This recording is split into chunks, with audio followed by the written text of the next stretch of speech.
सभी लोगों को आइडियल जावा गुरु में स्वागत है। आज हम आप लोगों को मल्टीमीडिया का सेकंड पार्ट स्टार्ट करेंगे, जिसमें से हम लोग पढ़ेंगे मल्टीमीडिया सिस्टम और उसके स्टोरेज डिवाइस के बारे में पढ़ेंगे और सारी चीज़ें पढ़ेंगे इसमें। ठीक, तो ऑल फ्रेंड्स, सभी लोगों को, जिन लोगों को ये वीडियो अच्छा लगेगा वो लोग इस चैनल को सब्सक्राइब करेंगे और बेल आइकन जरूर दबाएंगे। ओके, और उसके बाद कमेंट और लाइक सब कुछ आप लोग करेंगे। ठीक, तो बिना वीडियो को रोकते हुए हम आगे कंटिन्यू रखते हैं। तो मल्टीमीडिया सिस्टम में कौन कौन से स्टोरेज डिवाइस का प्रयोग किया जाता है उसे हम आज आप लोगों को समझाने जा रहे हैं। ओके, मल्टीमीडिया सिस्टम में स्टोर करने के लिए निम्नलिखित स्टोरेज डिवाइस होते हैं, जिसमें से पहला होता है हार्ड डिस्क। जो हार्ड डिस्क ड्राइव होता है, हार्ड डिस्क क्या होता है ये जानेंगे। ये लैपटॉप में हार्ड डिस्क आपको लोग का लगा होता है, जहाँ पे हम सारा डेटा स्टोर करते हैं। जैसे हार्ड डिस्क ड्राइव को हार्ड डिस्क या हार्ड ड्राइव भी कहते हैं। यह एक इलेक्ट्रोमैग्नेटिक डेटा स्टोरेज डिवाइस है जो डेटा को स्टोर करने के लिए मैग्नेटिक स्टोरेज का यूज करता है। यह एक नॉन वैलेटिक कंप्यूटर स्टोरेज डिवाइस है जो डेटा को परमानेंटली कंप्यूटर में सेव करता है। ये क्या करता है, जितना डेटा होता है, जैसे कि कंप्यूटर में जितने भी डेटा होते हैं सब हार्ड डिस्क में जाके स्टोर हो जाते हैं। यह एक सेकेंडरी स्टोरेज डिवाइस है। हार्ड डिस्क के अंदर एक स्पिंडल लगा होता है जो सर्कुलर मैग्नेटिक डिवाइस को होल्ड करता है, जिसे प्लेटर भी कहते हैं। इसी को हम प्लेटर भी बोलते हैं।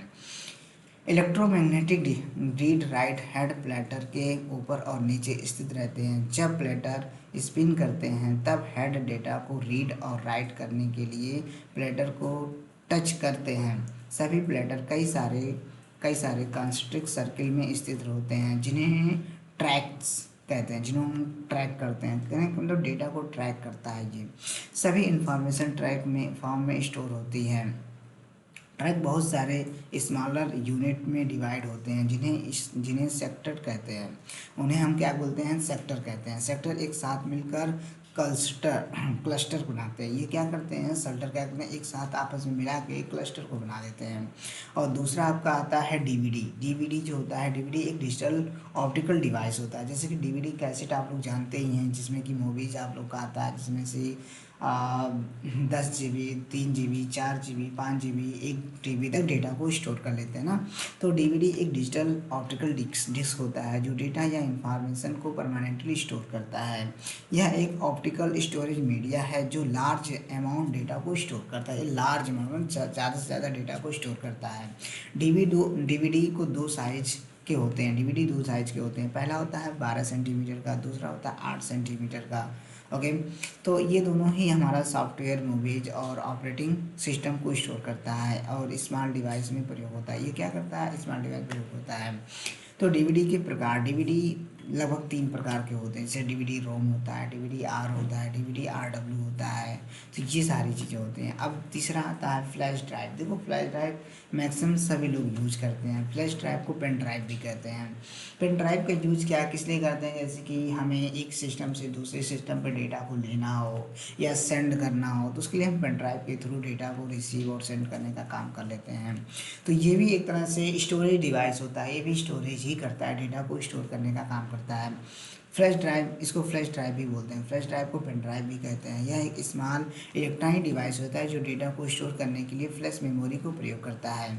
इस फ्लैश ड्राइवर का प्रयोग मुख्यतः कंप्यूटर या इलेक्ट्रॉनिक डिवाइस से डेटा ट्रांसफर करने के लिए किया जाता है। इसकी साइज सामान्यतः मनुष्य के थंब के बराबर होता है। थंब मतलब उंगली होती है, ठीक है, इसलिए इसे थंब ड्राइव भी कहते हैं। इसको हम थंब ड्राइव भी कह सकते हैं। इसमें डेटा को स्टोर करने के लिए इंटीग्रेटेड चिप का प्रयोग किया जाता है। फ्लैश ड्राइव को कंप्यूटर या लैपटॉप में USB पोर्ट से कनेक्ट किया जाता है। इसकी डेटा स्टोरेज क्षमता 1 GB से लेके 1 TB तक हो सकती है। यह एक बहुत ही पॉपुलर और एक्सटर्नल पेरिफेरल डिवाइस है जो मुख्यतः डेटा को स्टोर और ट्रांसफ़र करने के लिए प्रयोग किया जाता है। प्रयोग करने पर फ्लैश ड्राइव भी विभिन्न प्रकार की वर्गीकृत करके, जैसे कि म्यूजिक फ्लैश ड्राइव हो गया, उसके बाद सिक्योरिटी फ्लैश ड्राइवर हो गया, द बूट फ्लैश ड्राइव हो गया, हाई परफॉर्मेंस ड्राइव हो गया, क्रेडिट कार्ड फ्लैश ड्राइव हो गया। तो ये हो गए हमारे स्टोरेज डिवाइस। तो स्टोरेज डिवाइस मुख्यतः 3 होते हैं, जिसमें से पहला आप लोगों ने पढ़ा है एसएसडी जो होता है, हार्ड डिस्क ड्राइव होता है, दूसरा होता है डीवीडी जो कैसेट होती है, तीसरा होता है फ्लैश ड्राइव जो पेन ड्राइव भी बोलते हैं। तो ये तीनों मुख्यतः इंपॉर्टेंट होते हैं स्टोरेज डिवाइस, जो आपके एग्जाम में 100% आते हैं। ठीक, तो इसे आप लोग एक बार जरूर रीड कर लीजिएगा। उसके बाद आपका सेकंड क्वेश्चन आता है कम्युनिकेशन डिवाइस क्या होते हैं। जैसे कि दो सिस्टम को आपस में कम्युनिकेशन करना हो, डेटा को सेंड करना हो, डेटा को रिसीव करना हो, तो उसके लिए हम कौन से डिवाइस यूज करेंगे, तो उसके बारे में हम इस क्वेश्चन में चर्चा करेंगे। कम्युनिकेशन डिवाइस एक तरह से हार्डवेयर डिवाइस होता है जो डेटा, इंस्ट्रक्शन और इंफॉर्मेशन को सेंडिंग डिवाइस और रिसीविंग के बीच ट्रांसमिट करता है। मतलब दो सिस्टम है आपस में अगर सेंडिंग और रिसीविंग का काम करते हैं, वो हमारा कम्युनिकेशन डिवाइस के थ्रू होता है, ट्रांसमिट करता है। ये कम्युनिकेशन डिवाइस एक प्रकार का कम्युनिकेशन चैनल सेट करता है, जिससे कि डेटा या इंफॉर्मेशन विभिन्न डिवाइस के बीच ट्रांसमिट होता है। यह ट्रांसमिशन वायर्स या वायरलेस हो सकता है। उदाहरण की तरफ जैसे ब्लूटूथ हो गया, राउटर हो गया, स्विच हो गया, हब हो गया, मॉडेम हो गया इत्यादि कम्युनिकेशन डिवाइसेस होते हैं। जैसे ब्लूटूथ आप लोग जानते ही हैं कि अगर हमें एक सिस्टम से दूसरे सिस्टम में डेटा को ट्रांसफ़र करना हो तो हम बड़े आराम से ब्लूटूथ का यूज कर लेते हैं। ओके, अब उसके बाद ब्लूटूथ डिवाइस देखते हैं। ब्लूटूथ डिवाइस क्या होता है? ब्लूटूथ डिवाइस एक प्रकार का वायरलेस टेक्नोलॉजी में किया जाता है। जैसे कि आप लोग ब्लूटूथ देखते हैं ना, ईयरफोन आता है ब्लूटूथ वाला, और ब्लूटूथ वाला आपका माउस आता है, वायरलेस होता है, जहाँ पे ब्लूटूथ हम कनेक्ट कर देते हैं। ठीक, तो वो सारी चीज़ें ब्लूटूथ डिवाइस होते हैं। ब्लूटूथ डिवाइस का प्रयोग वायरलेस टेक्नोलॉजी में किया जाता है। इसका प्रयोग करके विभिन्न प्रकार के इलेक्ट्रॉनिक डिवाइस के बीच डेटा को ट्रांसफ़र किया जाता है। डेटा ट्रांसमिशन की रेंज कम होती है। ब्लूटूथ टेक्नोलॉजी का प्रयोग करके विभिन्न प्रकार के इलेक्ट्रॉनिक डिवाइस या वायरलेस या इन्वायरमेंट में कम्युनिकेट करते हैं। इसका प्रयोग करके हम कम दूरी में डेटा, वॉइस, इमेज, वीडियो या दूसरी इंफॉर्मेशन को आसानी से ट्रांसफ़र कर सकते हैं। यह एक बहुत ही पॉपुलर और यूजर फ्रेंडली डिवाइस होता है। ब्लूटूथ डिवाइस की विशेषता होती है less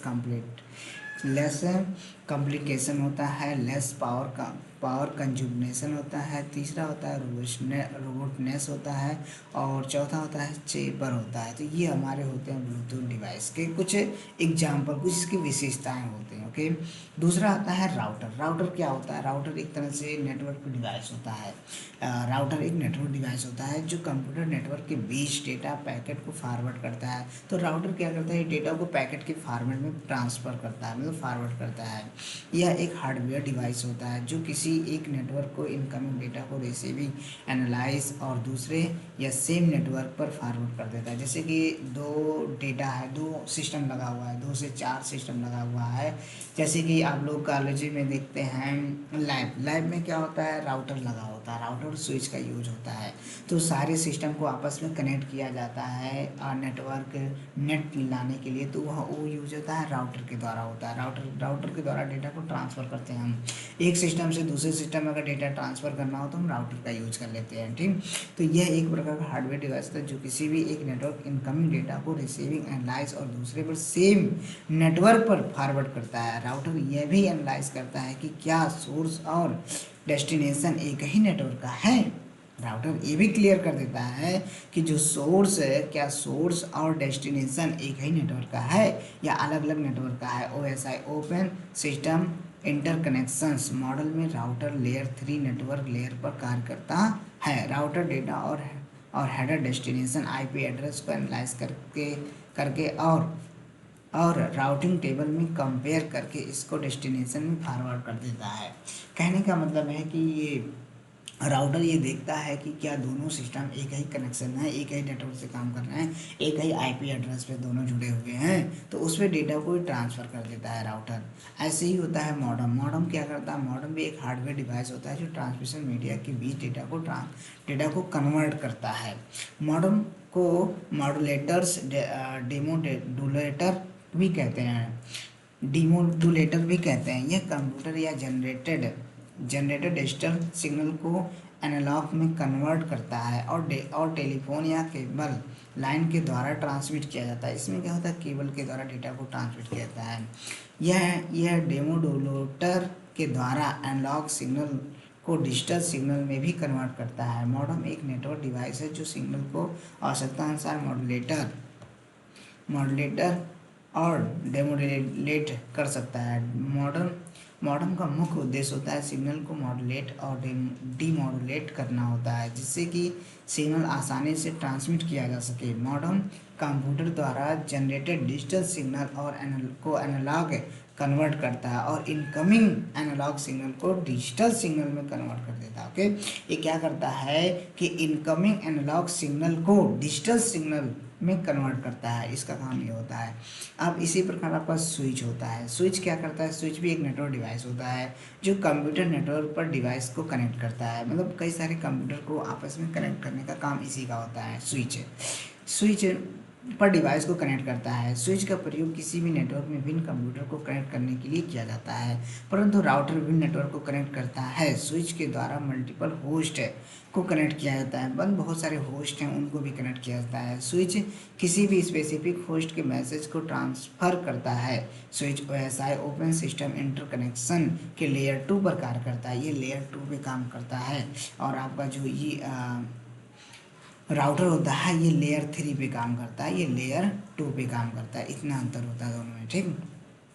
switch open system in connection के लेयर 2 पे कार्य करता है। मैसेज को फॉरवर्ड करने से पहले स्विच एरर चेक भी करता है कि क्या एरर है क्या नहीं है, ठीक। और पांचवा आपका होता है रिपीटर। रिपीटर क्या होता है, रिपीटर का प्रयोग सिग्नल को रिजनरेट करने के लिए किया जाता है, रिजनरेट करने के लिए किया जाता है।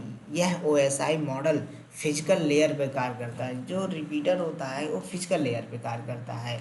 जब सिग्नल को किसी डेस्टिनेशन पर भेजा जाता है, जैसे कि जब कोई सिग्नल है उसे हम किसी डेस्टिनेशन पर भेजा जाता है तो सिग्नल रिसीविंग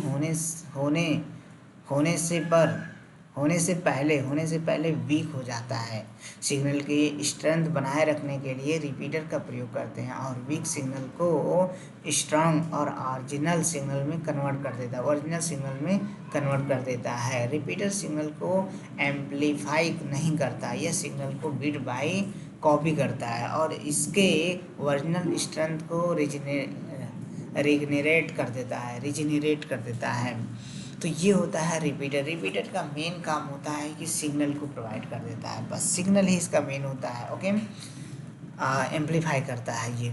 अब हमारा 8वां क्वेश्चन है, ठीक है, मल्टीमीडिया हार्डवेयर क्या होता है, इसके विस्तार से हम लोग चर्चा करेंगे, ठीक है। मल्टीमीडिया हार्डवेयर ऐसे हार्डवेयर होते हैं जो मल्टीमीडिया फंक्शन को सपोर्ट करते हैं। मल्टीमीडिया हार्डवेयर ऐसे हार्डवेयर होते हैं जो मल्टीमीडिया फंक्शन को सपोर्ट करते हैं, जैसे कि साउंड कार्ड हो गया, वीडियो कार्ड हो गया, ग्राफिक्स कार्ड हो गया, हार्ड डिस्क हो गया इत्यादि। ये सब हमारे हार्ड डिस्क में आते हैं, ओके, हार्डवेयर में आते हैं। जैसे कि वीडियो कार्ड में क्या होता है, वीडियो कार्ड एक तरह से एक्सपेंशन कार्ड होता है जो कंप्यूटर सिस्टम के मदरबोर्ड जो कि मदरबोर्ड से होता है। यह डिस्प्ले यूनिट के द्वारा आउटपुट को जनरेट करता है। ये क्या करता है, डिस्प्ले यूनिट के द्वारा आउटपुट को जनरेट करता है। ये इमेज की क्वालिटी को बढ़ाता है। कुछ सिग्नल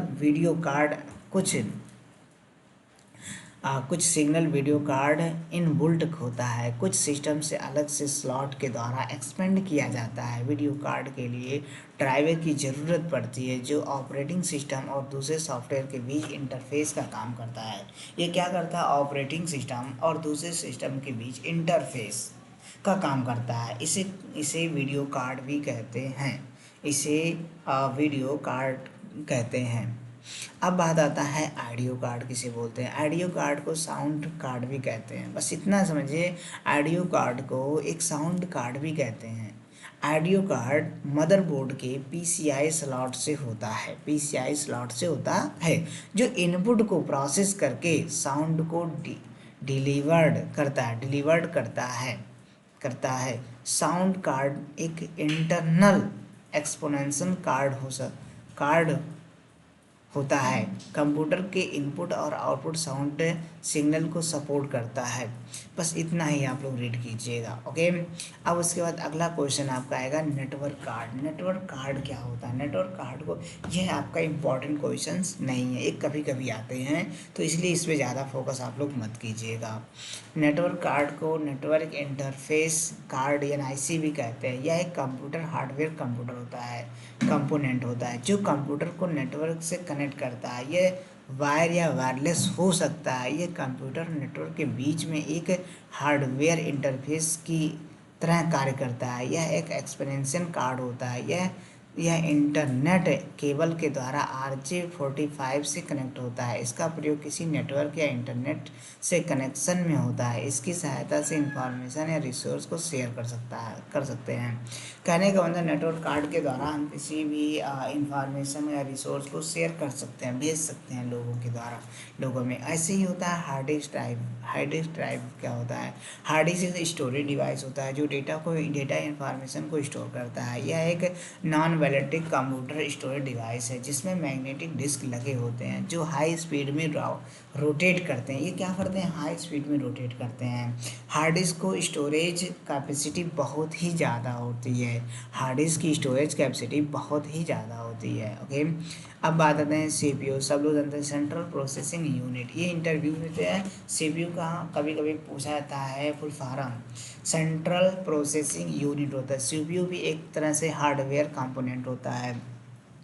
कंप्यूटर के सभी प्रोसेसिंग इसी यूनिट के द्वारा होते हैं। प्रोसेसर सभी इंस्ट्रक्शन को एग्जीक्यूट करता है। CPU के अंदर ALU अर्थमेटिक लॉजिक यूनिट होते हैं जो सभी प्रकार के अर्थमेटिक और लॉजिक फंक्शन को प्रोसेस करते हैं। CPU की अपनी इंटरनल मेमोरी होती है जिन्हें रजिस्टर कहते हैं। रजिस्टर डेटा और इन्फॉर्मेशन को स्टोर करते हैं, ओके। तो ये CPU आप लोग जरूर रीड कर लीजिएगा। ALU अर्थमेटिक लॉजिक यूनिट, ये भी जानिए। ALU का फुल फॉर्म भी पूछा जाता है एग्जाम में। अब मल्टीमीडिया क्या होता है? मल्टीमीडिया के एलिमेंट्स ये आप लोगों को मैंने पहले भी पढ़ा दिया है, एक बार और बता देते हैं। जैसे कि विभिन्न प्रकार के text, graphic, image, audio, video, animation इत्यादि को इंटीग्रेट कंटेंट को मल्टीमीडिया कहते हैं। यह मीडिया के मल्टीपल फॉर्म का इंटीग्रेशन होता है। एक प्रेजेंटेशन जिसमें वीडियो, ऑडियो और वीडियो एक साथ हो, वही मल्टीमीडिया का उदाहरण है। जैसे कि cartoon, show, video game, movies, education software इत्यादि सभी मल्टीमीडिया के ही रूप हैं। मल्टीमीडिया कई प्रकार के एलिमेंट्स मिलाकर बनाए जाते हैं। मल्टीमीडिया कई प्रकार के एलिमेंट को मिलाकर बनाए जाते हैं जिन्हें मल्टीमीडिया एलिमेंट या मल्टीमीडिया के कंपोनेंट कहते हैं। जैसे कि टेक्स्ट हो गया, ग्राफिक्स हो गया, ऑडियो हो गया, वीडियो हो गया, इमेज हो गया, एनिमेशन हो गया। ये सारे मल्टीमीडिया के क्या होते हैं? एलिमेंट्स होते हैं। टेक्स्ट क्या होता है? टेक्स्ट मल्टीमीडिया का एक इम्पॉर्टेंट कंपोनेंट होता है। ये इंफॉर्मेशन का सोर्स होता है। टेक्स्ट कैरेक्टर होते हैं जिसमें वर्ड, सेंटेंस या पैराग्राफ बनाया जाता है। मल्टीमीडिया का यह एक बेसिक कंपोनेंट होता है। यह आसानी से स्टोर और मैनिपुलेट किया जा सकता है। टेक्स्ट के साइज या स्टाइल अलग अलग हो सकते हैं।